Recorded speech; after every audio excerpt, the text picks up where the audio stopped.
Keon, who had always refused to have children with me, suddenly became relentless. For 3 days and nights, he took me over and over again, without any protection. I thought he had finally accepted me. Blushing, I held the pregnancy test in my hand, ready to share the good news with him. But before I could, I overheard a conversation in the company lounge. His voice, along with his childhood sweetheart and 2 close friends, filled with laughter. "You guys spoil me too much. I was just curious about whose child it would be after doing this. The 3 of must treat Kelsey the worst you could. If she finds out she doesn't even know who the father of her child is, do you think she'll be mad?" Keon scoffed.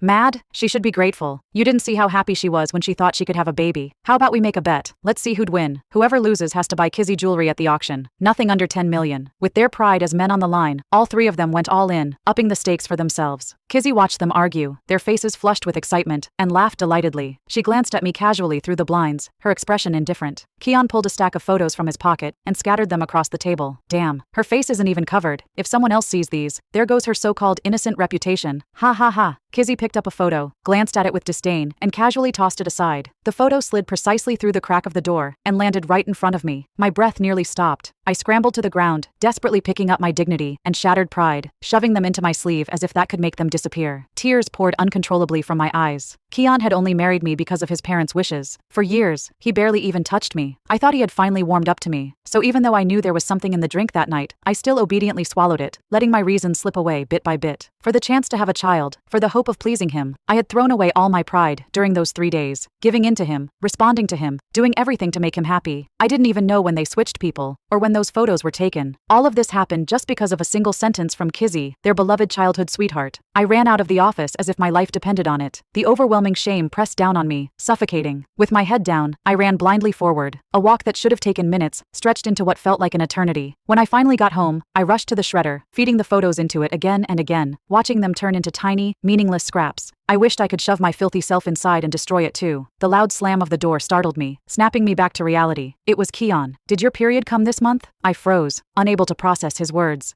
What? He curled his lips into a smirk, his tone almost teasing. "Sweet pie. It was 3 whole days. I have plenty of confidence in my abilities. Come downstairs, I'm taking you to the hospital for a checkup." Without waiting for my response, he grabbed me and pulled me toward the garage. When we arrived at the hospital, Keon's 2 brothers and Kizzy were already waiting. The group eyed me with ill intentions. The 2 men's lingering gazes sent shivers down my spine. Keon pulled me behind him. "They heard you might be pregnant, and they came to congratulate you. The test was quick, and just like my own test, it confirmed I was pregnant." Keon held the report, his expression unreadable, but Kizzy's displeasure was obvious. He looked up at the doctor. "Can we do a paternity test now?" The doctor glanced between Keon and me several times before replying, "It's only been 3 weeks. It's possible, but generally, we don't recommend it." He interrupted in a low, firm voice. "Then do it, right now." The doctor quickly added, "The only option at this stage is a uterine puncture. It's harmful to both the mother and the fetus, and we can't use anesthesia. It will be extremely painful." "Sir, are you sure you don't want to reconsider?" Keon's brows furrowed, his patience clearly running thin. "No anesthesia then. Are you deaf? Do it." The doctor turned to me instead. I forced a bitter smile. "Go ahead." The paternity test would take a week. They had already been waiting eagerly for the results. Any delay would interfere with Kizzy's auction plans. Why would they care about whether I suffered or not? In the crowded hospital, people began whispering and pointing at me. After collecting Keon's hair sample, the doctor was about to wrap up when Keon dropped another bombshell. "Take samples from my 2 brothers as well. Test all of us together." The doctor seemed sympathetic earlier, but he looked at me like I had deceived him now. With no anesthesia, the sharp pain in my abdomen was unbearable. My vision went dark at the edges as hot tears slipped silently down my face. Clutching the wall for support, I stumbled out of the room. Keon strode toward me, ready to catch me in his arms. But then, Kizzy ran off, her eyes red. Keon's 2 brothers immediately rushed after her. The momentarily warm embrace around me stiffened then. Just as quickly, he let go. I crashed to the floor, landing hard on my backside. "Go home by yourself. I'm going to check on Kizzy." With that, he turned and ran after Kizzy. That's right, he ran to her. The bystanders who had been watching the drama unfold snickered at my pathetic state, their eyes filled with glee at my humiliation. Clutching onto a railing, I slowly pulled myself up. Head down, I stared at my feet, forcing myself to move forward, step by step. By the time I finally got a cab and made it home, the sky had already turned dark. Gasping for breath, I clutched the doorknob. The moment I pushed the door open, a thick, humid scent of intimacy hit me in the face. Kizzy and Keon's tangled moans, and the sound of fabric tearing nearly pierced my eardrums. I broke down, slamming the door shut. Sliding down against the wall, I hugged my head, curling into myself as despair swallowed me whole. "Enough! I've had enough! I don't want to hear it! Not a single word!" I had no idea how much time had passed before the door creaked open again. The soft sound of running water drifted in from the bathroom. Kizzy stood there, dressed in something skimpy, her face flushed. Faint red marks dotted her slender neck. She leaned against the doorframe with a smug air, looking down at me with pure disdain. Her voice was laced with venom as she said, "Throwing yourself myself at Keon so persistently. You're also desperate to have his baby. Do you even hear yourself? Since you're so eager to spread your legs, does it feel good now? One word from me and all three of them could have their way with you. Maybe next time I'll just dump you on the street and see how long you last. She took a step closer, forcing me back. Even if Keon marries you, so what? You think that means you've won? His heart belongs to me. Have you ever seen the way he looks at me when he's really lost in the moment? Face it, you're just something he uses when he's bored. Her red lips moved, her white teeth flashing with every spiteful word, but all I could see was the jealousy distorting her face. A bitter laugh rose in my throat. She was the one who's jealous? No, what she was really jealous of is my 1 in 3 chance of carrying Keon's baby. The thought made me place a hand on my stomach out of reflexes. I didn't expect such a small movement to set Kizzy off. You think you have something to be proud of? Carrying some bastard when you don't even know who the father is? Do you even deserve to act smug? Worried Keon might hear, I forced myself to play dumb. Kizzy, what are you talking about? I don't understand. I have no idea why Keon wants me to get a paternity test, but I know for sure this baby is his. That set Kizzy's jealousy into a spiraling rage. Who said you could have his baby? Who gave you permission? If I can't give him a child, then neither can you. With that, she raised her hand and shoved me hard. My heel caught on the edge of the stairs and before I could react, I tumbled backward. My vision spun, pain exploding through my body. Worst of all, a sharp, searing agony in my stomach. Hearing the commotion, Keon rushed out. Before I could even gather myself, Kizzy dramatically collapsed onto the floor, wailing. Kelsey, I came over to help since you're pregnant, and this is how you treat me. Did you really have to hit me? Why would you throw yourself down the stairs? Are you trying to frame me? I swear I didn't do anything. Kelsey, why are you doing this to me? Then, as if just noticing Keon, she sniffled and put on a show of concern for me. Keon, don't worry about me. Go check on her first. She fell down by accident. Keon's gaze flicked over to the red marks on Kizzy's exposed skin, and for a split second, guilt flashed in his eyes. He quickly pulled off his jacket and draped it over her. Kizzy, are you hurt? I'll take you to the hospital. With that, Keon carried Kizzy downstairs. As he passed me, he kicked me aside like I was nothing more than trash. If you like lying there so much, then just stay there. Don't get in my way. Kizzy turned her head, flashing me a smug, victorious smile. The sound of an engine roared to life outside. My vision blurred, fading into darkness. I couldn't let myself pass out, despite the killing pain in my stomach wasn't normal. Keon wasn't coming back for me. I had to take care of myself. It took a long time before I could gather enough strength to grab the railing and pull myself up. Worried that something might start leaking out of me on the way, cab wasn't in any of my options. I had no choice but to walk to the hospital. The night soon covered the entire sky. The shift nurse at the ER took one look at the blood soaking my clothes and rushed to get me checked in. The doctor flipped through my earlier records. He asked as he shook his head. 3 weeks in and you already had an amniocentesis? The pregnancy wasn't even stable yet. Your uterus is in distress, contracting from the trauma, and with a fall down the stairs on top of that. I'm sorry, but the baby probably won't make it. After the exam, the doctor grew even more frustrated. You've been hemorrhaging this whole time and you just powered through the pain? Do you have a death wish? I just let out a long breath. Then, unexpectedly, I laughed. Doctor, just go ahead and terminate the pregnancy. From the moment I learned the truth, I had felt nothing but disgust toward the tiny, unformed thing inside me. Now, it was gone. Good. This baby had been nothing but a bad dream, one I was finally waking up from. A day later, when I returned home, the place was empty. I knew Keon had not come back since leaving with Kizzy. The bed and the floor were still covered in the mess they left behind. I stepped around the stains, rushed into the bathroom, and scrubbed myself clean over and over again. I kept feeling like there was a lingering scent on me. As soon as the world fell silent, it would intensify unbearably. The scent of a man, the scent of a dead child. No matter how hard I washed, it wouldn't go away. I broke down, throwing things all over the floor, then collapsed into the bathtub, sobbing. I got up and ran to the study, digging out a file folder. Inside was a divorce agreement that my parents had prepared for me. I didn't know what they had done behind the scenes, but somehow, they had already gotten Keon to sign it. The asset division was written entirely in my favor, protecting me completely. Without hesitation, I signed my name. The ink had barely dried when my phone rang. It was Keon.